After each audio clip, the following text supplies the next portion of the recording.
Alors les molécules. La règle du duet et de l'octet. En rouge, la règle du duet.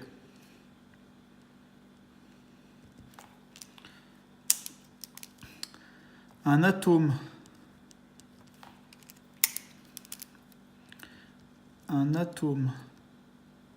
ou un ion est stable si la couche K correspondant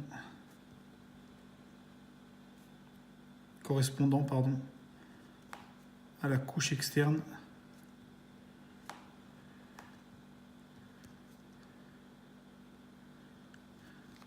comporte 2 électrons. Donc on l'a pas appelé comme on n'a pas utilisé ce nom quand on l'a présenté, mais voilà, c'est le fait qu'un atome ou un ion est stable. Si sa couche la plus externe, c'est la couche K, donc la première, et qu'elle est remplie avec 2 électrons. Et donc de la même manière, pour les 2 autres couches, il y a la règle de l'octet.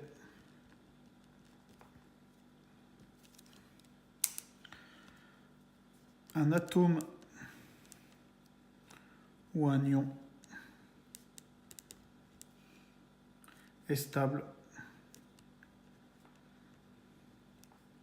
si la couche L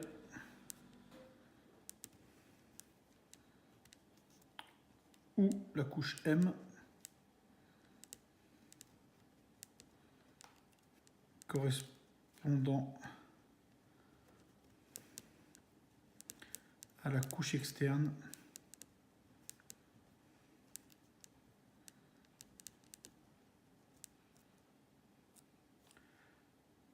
comporte 8 électrons. Donc voilà pourquoi on va tendre vers tel ou tel ion. C'est dans l'idée toujours de remplir la couche la plus externe. Donc je vous laisserai lire la suite pour en arriver à qu'est-ce qu'une molécule. Donc une en rouge, molécule.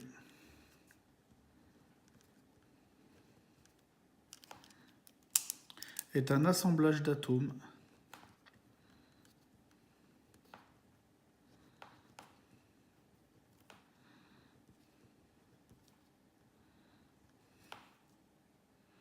réunis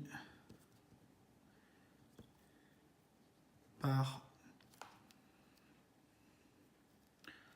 en rouge des liaisons covalentes. Point. Elle est électriquement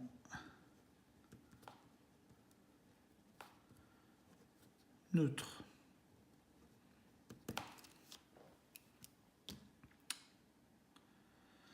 Comment sont reliés 2 atomes au sein d'une molécule? Une en rouge, liaison covalente.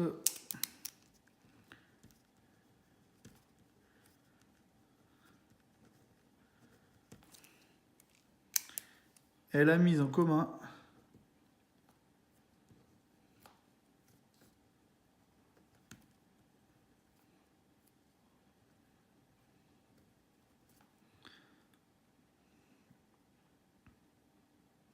de 2 électrons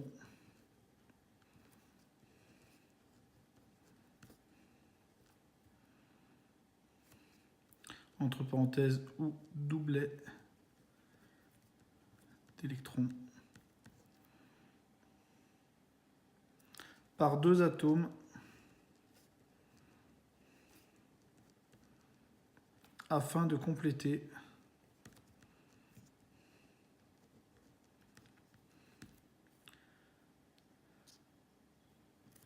leur couche externe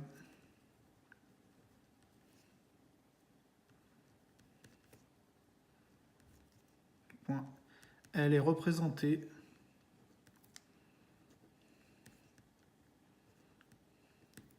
par un tiret.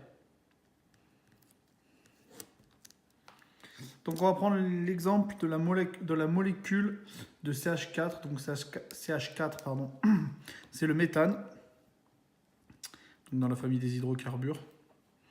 Donc CH4, un atome de carbone. Donc le carbone, 6 électrons à placer. 2 sur la couche K et 4 sur la couche L. Donc ce qui nous donne autour du C 4 électrons. Et donc le H, l'hydrogène, pardon, qui possède un seul électron. Donc K1, ça nous fait H avec un électron célibataire. Donc pour relier tout ça, assez facile, notre carbone avec ses 4 électrons, nos 4 hydrogènes avec leurs électrons célibataires. Hop, hop, hop, et hop, voilà la molécule de CH4 de méthane. Donc on va voir maintenant les isotopes. Donc sont qualifiés. Pardon, je vais me recentrer. Sont qualifiés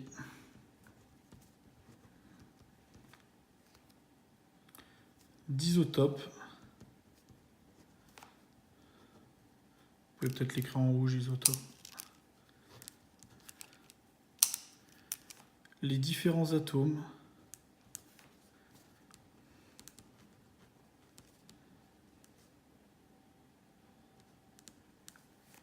les différents types d'atomes, pardon,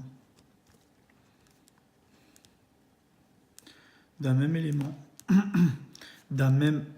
élément,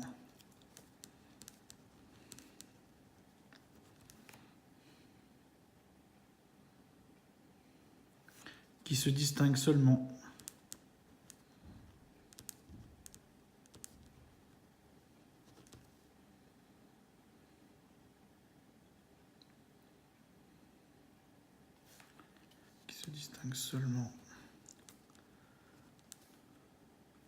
par leur nombre de neutrons.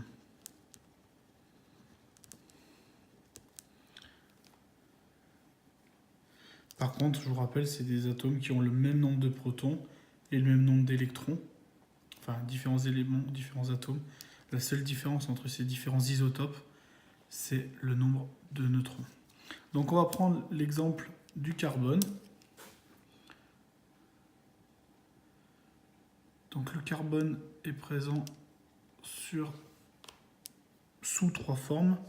Le carbone 12, le carbone 13, le carbone 14.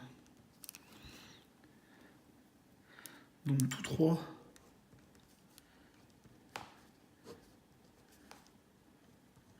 ils ont le même nombre d'électrons et le même nombre de protons, c'est-à-dire 6 électrons et 6 protons.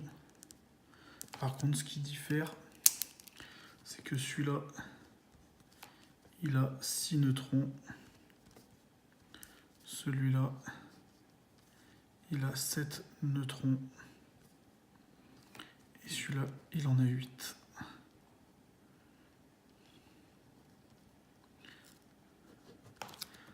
Voilà ce qui diffère entre mes différents isotopes.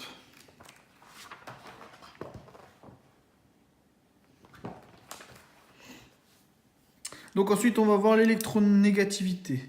Donc pour vous rappeler, l'électronégativité est propre à chacun des atomes.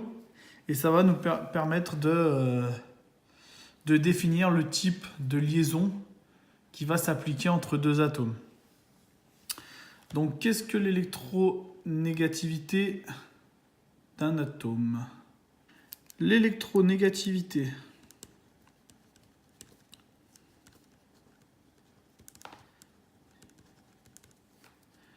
d'un élément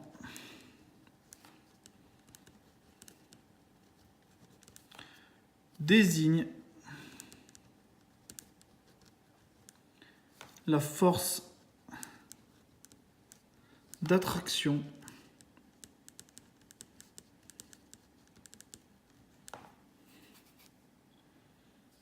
pas raison de mettre un S à attraction que cet élément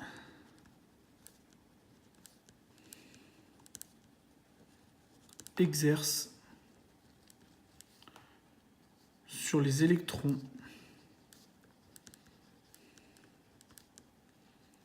d'une liaison.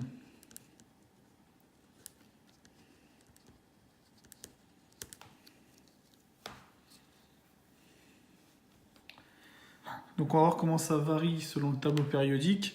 Donc l'électronégativité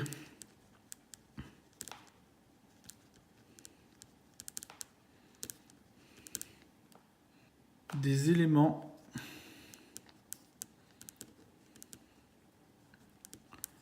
varie de gauche à droite. Donc ça, c'est une variation qui augmente. Et de bas en haut.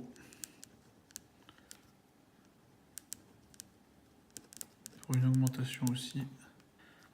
Donc il y a deux symboles possibles pour cette électronégativité. Donc l'électronégativité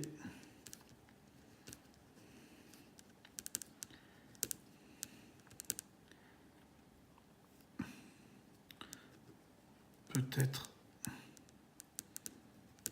symbolisée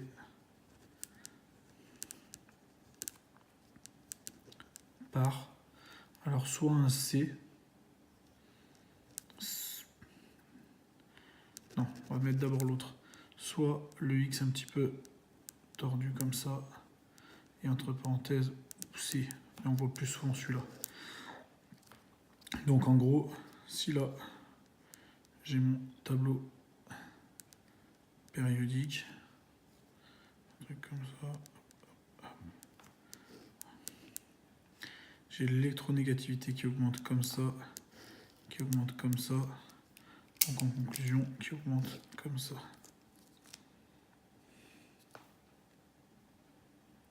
Ok, donc ensuite, on a vu les liaisons covalentes. On va voir maintenant que en fonction de la différence d'électronégativité entre les deux atomes qui constituent la liaison, on va voir un petit peu quand est-ce que va se former une liaison covalente, quand est-ce que va se former une liaison ionique.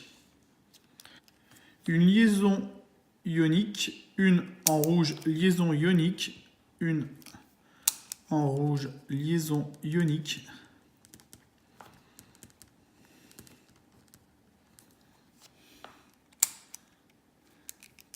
Résulte d'une attraction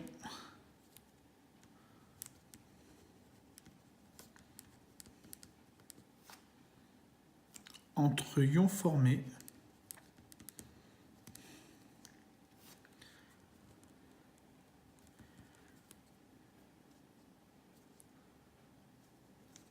un ion donc formé S par transfert d'électrons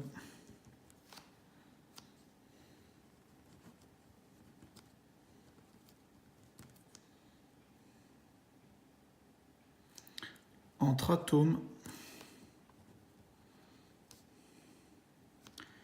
d'électronégativité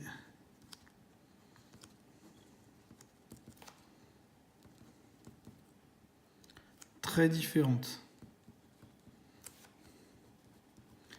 Entre parenthèses, la différence d'électronégativité supérieure à 2. Donc le principe, c'est que si j'ai deux atomes, l'atome le plus électronégatif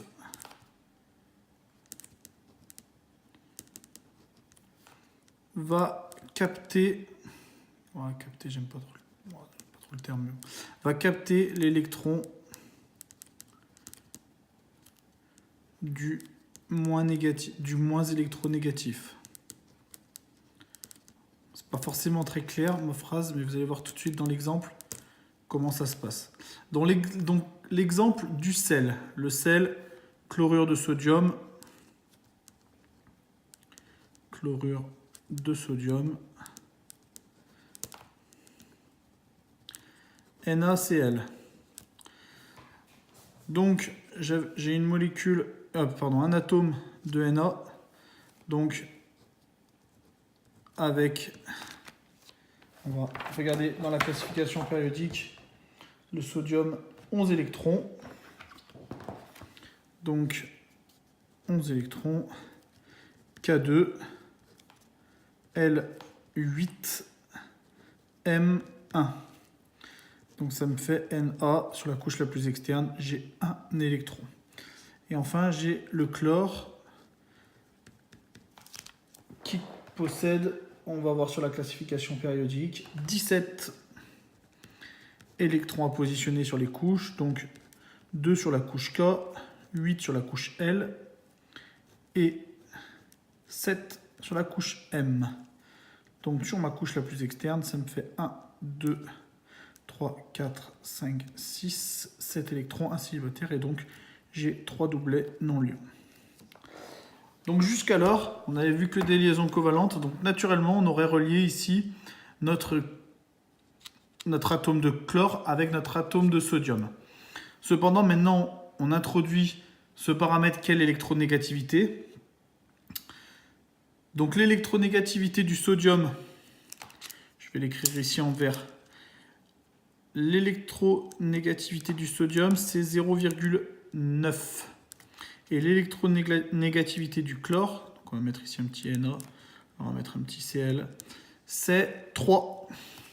Donc si je fais ma différence d'électronégativité, ça me fait donc 3 moins 0,9, ce qui me fait